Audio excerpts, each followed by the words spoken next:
자, 그럼 바빌론이라는 저 땅을 봤잖아요. 저 바빌론. 저 수도이고 또 전체 왕국 자체가 이제 바빌론 제국이 되는데, 성경에는 바빌론이 굉장히 많이 나옵니다. 여러분 몇 번쯤 나올 것 같아요? 바빌론이라고 한, 구약 성경을 많이 안 읽으신 분은 그럼 몇 번 나오겠나 이렇게 생각하는데, 명사로만 286회가 나가요, 바빌론이.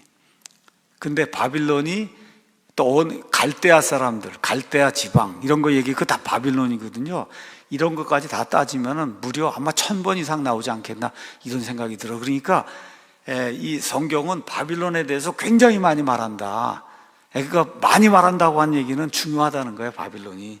그래서 오늘 다니엘서를 공부하기 위해서는 바빌론에 대해서 잠깐 공부해야 되기 때문에 잠시 바빌론에 대해서 설명하고 마치겠습니다. 바빌론 저 그림 이제 가서 보시면은 여기 파랗게 돼 있는, 여기 가서 보시죠. 파랗게 돼 있는 저기가 이제 바빌론이라는 도시고, 이 도시가 전체 이제 제국을 이제 형성하면서 바빌론 제국이 되는데, 이 바빌론이라는 도시만 보면 유프라테스 강 유역에 이제 세워진 고대 아주 유명한 그런 도시가 바빌론이에요. 바빌론은 원래 어디에서 나오냐? 우리 창세기 10장 가서 보시면 니므롯 이야기가 이제 나오고, 거기에 바벨탑 사건이 11장에 나오잖아요. 바벨에서 바빌론이 나오는 거예요. 바벨에서 바빌론이 나온다. 그러니까 일단은 하나님을 대적하는 어떤 그러한 세력이구나. 그렇게 이제 이해하시면 돼요. 그러니까 바빌론이라고 나오는데 실제로 어디부터 나오는 거냐? 홍수 이후부터 계속 바빌론이 나오는 거예요. 바빌론이 바벨이라고 하는 데서부터 나오는 거다. 자, 어떤 사람들은 니므롯의 아내인 세미라미스, 아니면 느부갓네살이 이제 이것을 세웠다, 이제 그렇게 이야기하는데, 어찌됐든 이 세미라미스라고 알려진 이와 같은 그 여인이 고대의 도시를, 이 바빌론을 재건하고 느부갓네살이 그것을 확장하고 그걸 잘 단장했다고 그렇게 이야기하면 모순을 일으키지 않습니다. 그래서 어쨌든 세미라미스가 세웠든지 아니면 뭐 느부갓네살이 세웠든지 저거는 아주 역사적인 그와 같은 도시입니다. 자, 그런데 바빌론이 구바빌론이 있고 신바빌론이 있어요. 성경에 나오는 바빌론은 다 신바빌론을 이야기하는 거예요. 그래서 구바빌론, 신바빌론 잠깐 저와 여러분을 위해서 좀 설명을 하도록 하겠습니다. 구바빌론은 바벨탑 사건 이후로 아브라함 시대에 존재하던 이와 같은 왕국입니다. 그래서 여러분, 우리가 이제 역사 시간에 가면 함무라비 법전이라는 거 얘기 들어보셨죠? 함무라비는 이 위키백과에 가서 보면 주전 1792년에서 1750년까지 통치한 이런 그 왕인데, 이 구바빌론 왕국이 아시리아 제국에 의해서 이제 멸망을 당하게 되거든요. 함무라비 법전을 잠깐 여러분에게 설명하겠습니다. 제가 이거 설명하는 이유는 우리가 지금 다루고 있는 이런 모든 게 다 역사적인 데이터라고 하는 거, 이걸 여러분에게 알려드리기 위해서 지금 역사 공부를 또 하는 거예요. 함무라비 법전은 함무라비 왕이 반포한 고대 바빌론의 법전이다. 위키백과에 가보니까 그렇게 돼 있어요. 아카드어가 이제 사용이 됐고 서령 문자로 기록이 돼 있다. 1901년에 프랑스와 이란의 합동 발굴팀이 이란의 서남부 걸프 지역 북쪽에 있는 고대 도시 수사에서 이렇게 돌기둥을 하나 발견한 거예요. 이렇게 크게 세워져 있는 돌기둥이 높이가 한 2.25m. 저 위에 가면 뭘 새겨놨거든요. 조각이 있고 저 밑부분에 서령 문자, 이거 쐐기 문자라고 이제 이야기하는 이런 걸로 저 오른쪽에 있는 저런 뭔가가 이렇게 기록이 되어 있는데 저게 이제 함무라비 법전이다, 이제 그렇게 이야기를 하는 겁니다. 이거를 만들었던 이 바빌론은 구바빌론이에요. 구바빌론. 성경에 안 나옵니다. 근데 이 구바빌론이 아까 저 위에 니느웨 아시리아 있는 거 보였죠? 그 아시리아에서 이제 멸망을 당하고, 그 다음에 이제 신바빌론이 등장을 하는데, 아시리아를 멸절을 시키고 그 다음에 신바빌론이 등장을 하는 거예요. 그래서 BC 620년경에 느부갓네살의 아버지 나보폴라사라라고 하는 사람이 신바빌론을 이제 세웁니다. 이것이 성경에 나오는 바빌론이에요. 성경에 나오는 바빌론. 그래서 다니엘 당시에 바빌론은 유프라테스 강이 비옥해 만들어 놓은 광야란 평야 위에 세워졌는데, 성벽의 둘레가 100km, 성벽의 둘레가 100km, 높이가 90m, 높이가, 그 다음에 너비가 22m, 너비가 얼마나 성벽이 높은지 좀 이해가 되시죠? 또 성벽 주위에는 깊은 도랑, 해자라고 하는 걸 이렇게 파가지고 거기다 물을 다 집어넣은 거예요. 그러니까 외부의 적들이 들어오려고 해도 들어올 수가 없는 거예요. 난공불락의 그와 같은 이 도시를 만들어 놓고 내면에 25개의 논문을 이제 만들고 도시 안에 이제 정원과 집이 매우 많았다고 그렇게 이제 역사가들이 기록을 하고 있습니다. 느부갓네살이 궁궐을 지었어요. 나중에 4장에 보면 자기가 만들어 놓은 걸 보고 그냥 이게 누가 지은 건 내가 다 만들었다고 자랑하다가 나중에 짐승처럼 변하는 그런 일이 이제 생기는데, 왕궁을 만들었는데 왕궁의 둘레가 9km, 이 안에 공중정원이라고 하는 세계 7대 불가사의가 있었다. 공중정원, 여러분 행인가든이라는 얘기 들어보셨을 거예요. 이게 가서 보니까 브리테니카 백과사전에 이렇게 대충 이렇게 그림을 뭐 그려놨더라고요. 그러니까 사막 한가운데 이런 엄청난 규모의 이런 식물들이 이제 있는 이러한 그 정원을 이제 만들어 놓은 거예요. 그 다음 그림 가서 보시면 고대 세계에 저런 거 하기가 어려운데 이 옆에 있는 그림 밑에 있는 거 가서 보시면 다 이렇게 파이프를 다 묻어가지고 그래서 강에서 물을 대고 이렇게 해갖고 그래서 분수처럼 물이 올라오도록 이렇게 다 만들어서, 그래서 사람들이 저 멀리서 이렇게 보면 이 정원이 공중에 이렇게 떠 있는 것처럼 이렇게 보였다. 그래서 공중정원이다 이렇게 부르는 거를, 그걸 만든 사람이 누구냐? 느부갓네살이에요.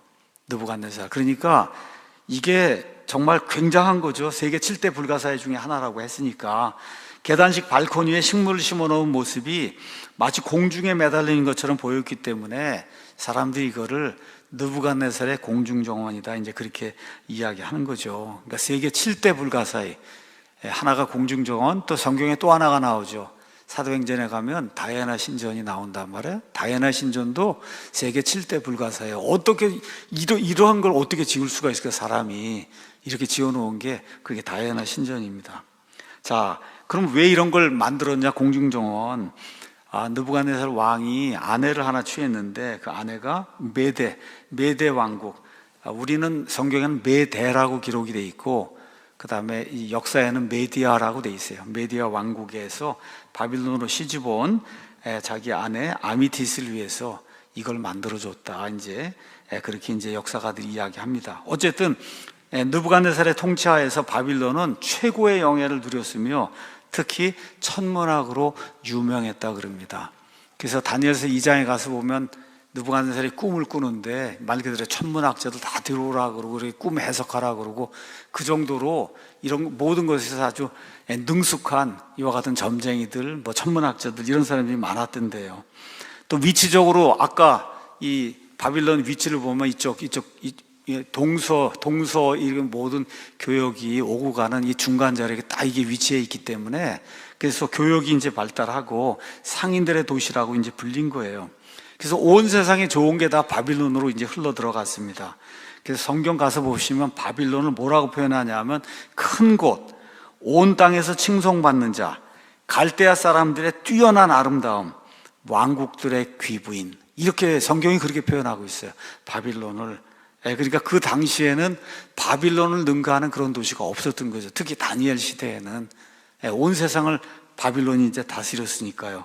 근데 이러한 부유함으로 인해 이 바빌론에서는 부패, 음란한 것들이 극도로 성행하게 됐고, 그 다음에 벨, 느보, 네르갈, 메로닥, 수꽃, 누복 같은 이 바빌론의 이방 신들을 섬기는 그런 일들이 이렇게 이제 생기면서 더러운 종교가 이 사람들의 마음을 지배하게 됐고, 그 다음에 이 바빌론, 여러분 우리 바벨탑을 쌓았다 그러잖아요. 바벨탑을 지구랏이라고 얘기합니다. 지구랏.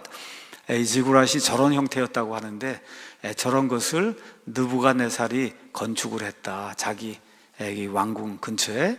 그래서 우리 이라크에 죽은 그 후세인이 저런 걸 이제 건축하려고 자기 땅에다가. 그러니까 바빌론의 후예가 이라크고, 그 다음에 우리가 또 공부하게 된 메데 페르시아의 후예가 이란이에요. 이란. 그러니까 한 2500년 전에는 그 두 나라가, 지금 별거 없는 것 같은데 그 두 나라가 온 세상을 지배하던 그런 나라였다. 이렇게 이제 이해를 하시면 됩니다. 그래서 이렇게 우상 숭배하고 음란한 것들이 성행하고 이러다 보니까 하나님의 진노를 받아서 결국은 바빌론은 패망을 해서 말 그대로 이 세상에서 정말 흔적도 찾아보기 어려운, 그래서 지금은 사막의 황무지로 남게 되는 그런 일이 성경에 기록이 되어 있거든요. 이사야서 13장, 14장, 21장, 그 다음에 이제 예레미야 같은 경우는 50장, 그 다음에 50장은 1절에서 46절이 전체가 다 바빌론에 대한 거예요. 51장은 1절에서 64절 전체가 다 바빌론의 멸망에 대한 거예요.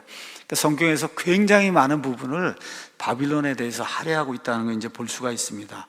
그래서 느부갓네살이 영원한 수도로 삼기 위해서 이 바빌론을 만들었지만 결국 느부갓네살의 손자인 벨사살이 통치하던 때에 다리오라고 한 사람이 이것을 이제 점령 이후에 곧바로 우리가 잘 아는 메데 페르시아의 고레스가 메데하고 이 페르시아를 이제 합병을 하면서 그래서 이제 최고의 권력자가 되고, 이 고레스가 유다 백성들에게 너희 땅으로 돌아가서 성전을 지으라고 그렇게 이야기하는 그런 내용이 이제 성경에 기록이 되어 있습니다. 어찌됐든 하나님의 저주를 받아서 이 바빌론은 지금 완전히 그냥 사막에 파묻혀 있는 황무지가 되고 마는 그런 일이 기록이 되어 있고, 자세한 내용은 이사야서 13장 14장에 가서 보시면 바빌론 영원 무궁토록 황무지가 된다고 하는 그런 내용의 말씀이 지금 그대로 이루어진 것을 우리가 볼 수가 있습니다. 신약에 오면은 바빌론이 음녀 바빌론이라고 해서 요한계시록 17장, 18장에 이제 나옵니다. 이거는 우상숭배, 미신, 사치와 향락에 빠진 채 하나님의 백성을 박해하는 집단의 상징이 바빌론이다. 그래서 성경은 바벨탑, 바빌론에서 시작해서 바빌론이 멸망하는 걸로 끝나는 거예요. 창세기, 바벨탑, 바빌론에 시작해서 요한계시록, 바빌론이 멸망하는 것으로 끝이 난다. 그래서 이 모든 세상의 문화는 이집트 문화라고 얘기할 수 있고 바빌론 문화라고 이야기할 수 있다. 그래서 하나님을 대적하는 모든 것을 성경은 바빌론 아니면 이집트라고 이제 이야기하고 있다는 거. 그래서 중세 종교 개혁자들은 음녀 바빌론이 교황 체제라고 누구나 다 이제 그렇게 이제 생각을 했어요. 하나님의 것을 대적하는 종교 체제, 그렇게 이제 생각을 해왔습니다. 오늘 여기까지 해서 다니엘서 개요, 그 다음에 바빌론에 대해서 여러분에게 말씀드렸고, 다음 시간에는 위대한 그런 왕 느부갓네살에 대해서 제가 좀 이야기를 하고 다니엘서 1장부터 시작해서 강해를 쭉 이어나가도록 하겠습니다. 마치겠습니다.